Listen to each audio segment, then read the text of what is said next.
Hi class, good afternoon. Today I want us to quickly look at how to use composition of functions to prove if two given functions are inverse of each other. So we are given that f of x equals square root of x plus 2 minus 5 and g of x equals x plus 5 squared minus 2. So we are asked to use composition of functions. Alright, there are other ways we could do that, but they want us to use composition of functions to prove that. So what we want to do, we want to prove that, okay, f of g of x will be equals to x. Then we want to prove that g of f of x will equals to x. Because if two functions are inverse of each other, then this statement have to be true. F of g of x must be equals to x, and g of f of x must be equals to x. In other words, if I compose one function onto the other, the result must be x. And the opposite must also be true. If I compose the other functions onto the next one, it has to be equals to x. So this is what we have to show. Once we are able to show these two sentences or statements are true, then we have proven what we are saying. So let's first do the f of g of x. Okay, so let's compose g of x onto f. So this is what we're going to do. We read earlier that f of g of x means just find a function called g of x and plug it into f.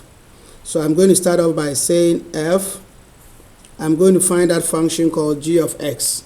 And the function called g of x is x plus 5, right, squared minus 2. Okay, so all that I did was that I found the function called g of x, which is this, and I just plug it in. Now, what is this saying? This is saying that I should find a function called f, and now my new input is x plus 5 squared minus 2. So in other words, this is now going to be my new input for the function called f. So how does it look like?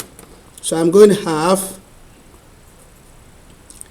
f function, which is this one. Wherever I see x, I'm going to put in this new input. So it's going to look like this: square root of. Now I'm taking out the old input x, and I'm plugging this new input, x plus 5 squared minus 2. So let me write it out. So it's going to look like this: x plus 5 squared minus 2. Okay, that is for the x. But I still have plus 2 inside the radical, right? Then minus 5 on the outside. Okay, can you see that? So I plug in our new input into the function called f of x. So this is how it's going to look like. Now I can simplify this further, right? We have negative 2 plus 2 canceling out to 0, so that becomes 0. Okay, so now I end up with the square root of x plus 5 squared, then minus 5 on the outside, that minus 5 here. Now you remember, if I have a square and a square root, they cancel out, right? So once they cancel out, I'll have x plus 5, okay, minus 5. Now see what happens. 5 minus 5 also becomes 0. So now I have proven that f of g of x is equals to x. Okay. All right. So now that is the first part. Now I'm going to prove the other part. Okay. So now I need to prove that I need to prove that g of f of x is also equals to x. Okay. Now let's do that together. Now I start off with g. That's what I know. Then I'm going to find a function f of x and come and plug it in. What is f of x? F of x is the square root of x plus 2. That is what is given on the top. Okay, minus 5.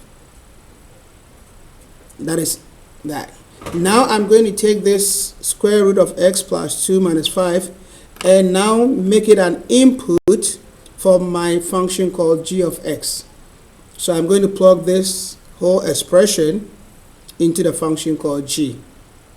And the function called g is right here, x plus 5 squared minus 2. So wherever I'm seeing x, I am plugging in square root of x plus 2 minus 5.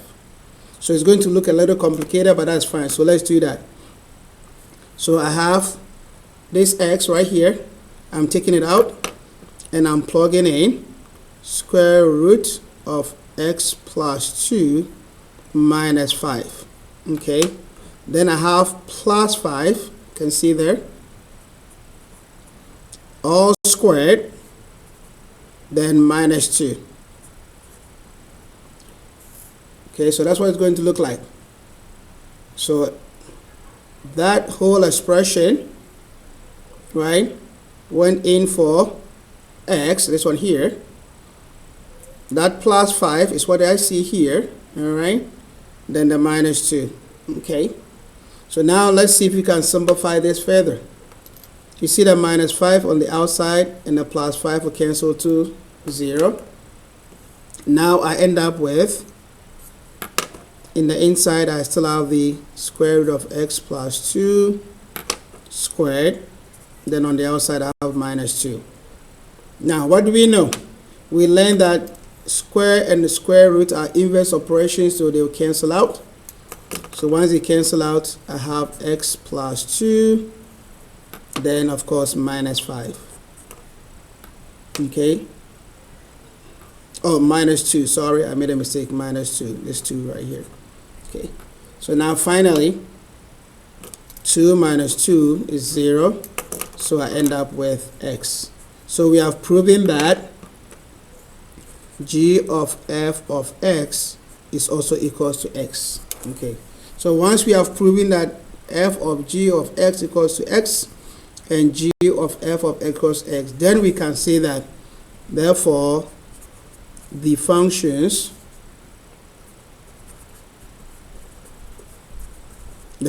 I mean f of x and g of x, right? Therefore the functions are inverse of each other.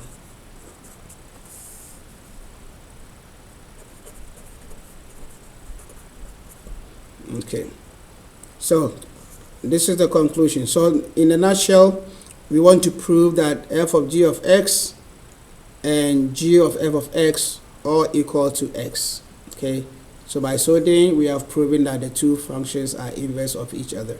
I'll see you in the next video, and take care. Bye.